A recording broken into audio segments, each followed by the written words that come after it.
ღმერთმა დიდი ხანი გიცოცხლო, ღმერთმა 100 წელი გიცოცხლო. მაგრამ ეს არადროს არ იქნება, სანამ ადამიანი მინიმუმ 6 საათი გრმა ძილში არ იქნება. ახალი კვლევებია მეგობრებო, იმ კვლევებს რო შევხედოთ, 40% გაეზარდება კიბოს რისკი თუ ადამიანი კარგად არ ძინავს. 30% მაგის ჩანსია რომ რამდენიც უნდა იცხოვრობს ადამიანმა გენეტიკურად ვერ იცხოვრებ. 50% ჩანსია მეტი დიაბეტი, ალზაიმერი და დიმენშია. ტვინის დაავადებები რო გაიმართო ადამიანი, რომელიც ღამე ძილში ან ნახევრად ძინავს, ან გვიან ძინავს, ან 6 საათი კარგად ვერ ძინავს. დღის ვიდეოში მეგობრებო, 6 საათი მინიმუმ როგორ უნდა დაიძინოთ, მაგისთვის რა უნდა გააკეთო, გარკვეულად გეტყვი, რომელიც დაგეხმარება კარგი ძილში. რომელიც ადამიანის თავის ზამთრობასთვის შეიძლება გააკეთო, ეს არის ცადო, რო კარგად დაიძინო. ჭამა, ვარჯიში, ეს მეორე ადგილზეა ყოველთვის. რისთვის სჭირდება ჩვენ ძილი? ძილი არის მეგობრებო, სარეცხის მანქნისთვის. ადამიანი სტრესი, ნებისმიერი საჭმელის ჭამისგან ოქსიდური სტრესები, ქვეყანა სტრესია. ღამე ეს ძილი იმიტოა ბუნების გამო გაკეთებული, რომ იმ ძილში ეს ყველაფერი გაიწმინდო. მაგრამ თუ ადამიანი 3 საათამდე კომპიუტერებში ძირს ან ტელევიზორს უყურებს, ეს ცარეცხვა ან გაწმენდა როგორ კეთდება. ჯოგი ფიქრობს მე 7 საათი, 8 საათი მაინც ძინავს, 4-ზე დავიძინო და 12-ზე გავიგვიძებს, ეს ძილი არ ითვლება. ძილის ტალღა არსებობს. ყოველთვის კარგი ძილი არის 11 საათიდან ღამე 5 საათი. ამ დროს კეთდება ყველა საჭირო ჰორმონები. ამ დროს თქვენ თუ გვიძავს სათვალე ის ჰორმონის დარღვევა, თქვენ ეპატიზები რომ მოდი და პრობლემები მოდი. ჩვენ ძილსი განვითარდით. პატარა დავიბადება ადამიანი ყველა ძინავს. პატარა ბავშვი გინანქია მეგობრებო, 10 საათი ძინავს, 12 საათი ძინავს. მერე რომ გაიზარდება ძილი ნაკლებად და ნაკლებად. რაც კი 60 წლის გახდება ადამიანი, ძალიან შემცირდება ძილი. ყოველთვის მაღაზე უნდა იმუშაო პირველად, როგორ დავიძინოთ კარგად, რომ ეს განვითარებით ჰორმონები, თვითგაწმენდა, მეგობრებო, ორინაირი. ერთი არსებობს REM sleep, როცა თქვენ ჩაკუთული გაქვთ თვალები, მაგრამ თვალი მაინც აქეთ-იქით ტრიალებს. ხო გინახი ადამიანი ძინავს, ან ძილში ლაპარაკობს, ან სიძმარს ხედავს. იმ სიძმარის დროს ხან რას ხედავს, ხან საშიშს ხედავს, ხან ჯოგი მშიერია საჭმელს ხედავს და ეგეთი რამე. ის ძილით არ ითვლება. ეს იგივეა ტვინი, ვითომ დგეა და ისევე ესე ჩართულია. უყურებს სხვადასხვა სიძმრები და აქტიურია მაშინაც. ეს თვითწმენდა ან ჩარეცხვა, პროტეინების ჩარეცხვა, განვითარება, ჰორმონის განვითარება ეგეთი ძილში არ ხდება. მეორე ძილი არის გრმა ძილი, რომელიც დაახლოებით 2 საათია დრო, 2, 3, 4, 5 საათამდე არის ეს გრმა ძილი. იმ დროს რო გვერდზე ვინმე გაიარო, რა მოხდა, არ ვიცი, ეგეთი ძილი. კარგად როგორ უნდა დაიძინო ეხლა ეს გრმა ძილი, მაგისთვის სიამაყე. პირველი არის მეგობრებო, ცადე 2 საათის მერე ყავა არ დალიო.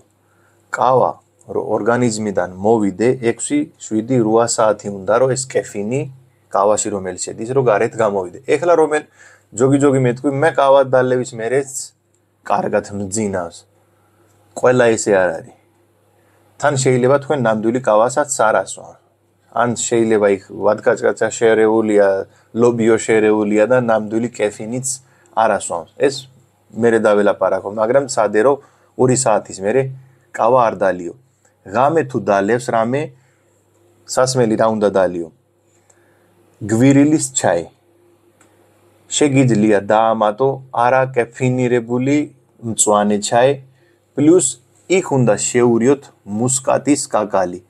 მუსკატის კაკლის რაოდენობა უნდა იყოს მეგობრებო ძალიან ცოტა, თუ ორე იმან ცოტა სხვანაირი გრძნობა იცი, ანუ ძალიან ცოტა, შეგიძლია მუსკატი კაკალი თუ გაქვს ზევიდან ცოტათი მარილისავით მარტო, მარილისავით ჩაის გოზის ნახევარზე ნახევარი. ანუ ძალიან ცოტა რაოდენობა უნდა, გრამებით ვერ გეტყვი, ნუ მარილისავით იმ ჩაიში შეურიეთ, მუსკატის კაკალი დაგეხმარება, ეს აირუდული ბალახია, რომელიც იყენებდნენ ძილის პრობლემების. კარგად თუ გინდა დაიძინო, დილით მზეს ამოსულა ყველაზე საჭიროა. დილით მზე ამოსულა, როდის ნახე ბოლოდ გახსოვს მეგობრებო. ნახე მე ყოველ დღე დილით აი ეგეთი მზეს ხედავს. წემი ფანჯერიდან ეგეთი სილამაზე, ანუ მზე რო ამოდის. ეს სხვა აურა, დედამიწას აქვს სხვა ზანგბადი იმ დროს, სხვა ფენა აქვს დაფენილი, რომელი ადამიანი ამ დროს თუ ძინავს და გვიძავს როცა მზევით ამისული არ ვარგა. მზეს ამოსულას ნახე და დაახლოებით ნახევარი საათი ყოველ დღე მზის სხეულში ფანჯერა გააგე ან ფანჯერა ფარდები, რომ მზე შევხვდე თქვენი თვალებზე, სახეზე, ტანზე. რა შეიძლება მეტი, ნახევარი საათი მინიმუმ. საჭმელი ყოველთვის ძილის წინ 3 საათი უნდა იყო გასული და საჭმელი ჭამის მერე აუცილებლად სიარული მეგობრებო. დიაბეტიანი ადამიანისთვის აუცილებელია თუ დიაბეტის არ გაწუხებს, მაინც უნდა იარო საჭმელი ჭამის მერე და ბოლო დარჩება ძილი. ჯანგბადი მეტი წავა და თქვენი ორგანიზმი თხოვთ მალევე წადი ეხლა და დაიძინეთ. კიდე მეგობრებო, არადროს არ დაელოდო რომ 11-ზე დავიძინებს ან 12-ზე დავიძინებს. საჭმელი ჭამის მერე საათი ნახევარი ან 2 საათის მერე აუცილებლად ყველა ადამიანს ერთი ტალღა მოდის, ძილის ტალღა. და იმ დროს თუ თქვენ უყურებთ ტელევიზორი ან მობილური, ეს ტალღა გავა და ის ტალღა მერე შეიძლება პირველ საათზე მოვიდე. იმიტომ არ დაელოდე, პირველივე ტალღაზე წადი და დაიძინეთ. სადაც ძინავს, ყოველთვის სიბნელე უნდა იყოს იმ ადგილზე და ცოტა გრილი. გათბობა იქ ცოტა დაბალი ტემპერატურაზე უნდა იყოს, იმიტომ სიგრელეში უფრო მეტი ზანგბადია. როგორც ყოველთვის, D ვიტამინის ნაკლებობა თუ გექნება, არაფერი არ გამოვა. თუ D ვიტამინის ნაკლებობა გაქვს, მაშინ შეგიძლია დანამატით საქით მიგება D ვიტამინი, მაგნეზიუმი და ზინკი. დიახ მეგობრებო, 3 ერთად იყიდება, თუ გინდა ცალ-ცალკე იყიდე და მაგნეზიუმი თუ გიდულობს, მაშინ მაგნეზიუმ გლაისინატი უნდა იყოს. არის საქართველოში ნებისმიერი ადგილზე შეგიძლია იყიდო. D3, მაგნეზიუმი და ზინკი. ზინკი თავის საქმე რას აკეთებს, რომ ეს მელატონინი, ეს ჰორმონი რო არის, რომ თქვენ დაისვენო და დაიძინო. თუ იქნება ზინკის ნაკლებობა, ადამიანი სტრესშია და ვერ დაიძინებს. D, მაგნეზიუმი და ზინკი და ჩამონათვალი ყველაფერი თუ გაასწორებთ, თქვენ 6 საათი მინიმუმ კარგი ძილში წახვალ და იქნები ჯამთელი და ბედნიერი და ჩვენ ყოველთვის ეს გვინდა, რომ ყველა იყოს ჩვენი ირგვლივ ჯამთელი და ბედნიერი. კონტენტი თუ მოგწონს, გააზიარეთ მეგობრებში, გამოიწერე არხი, იქავი ინფორმირებული და ჯამთელი.